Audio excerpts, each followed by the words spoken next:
গরমের এক দুপুর উঠোনে বসে আছে ছোট্ট দুষ্টু মেয়ে পুক্কু। মুখ ভার, কারো কথাই শুনছে না। তার বন্ধু হাবিব খেলায় মগ্ন। হাবিব ধীরে ধীরে পুক্কুরের কাছে এসে মিষ্টি হেসে বলল, পুক্কু, বড়দের সম্মান করা খুব জরুরি।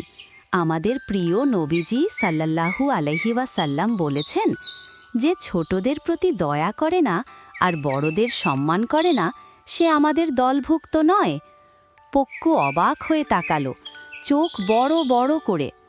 হাবিব আবার বলল, আরও বলেছেন, যুবকরা যখন বয়স্কদের সম্মান করে তখন আল্লাহ তাদের সম্মান আর বরকত দান করেন।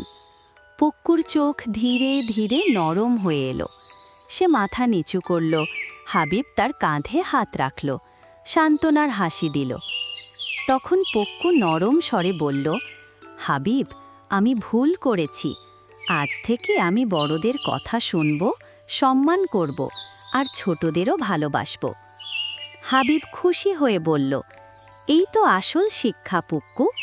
যে বড়দের সম্মান করে আর ছোটদের দয়া করে, আল্লাহ তাকেই সবচেয়ে বেশি ভালোবাসেন।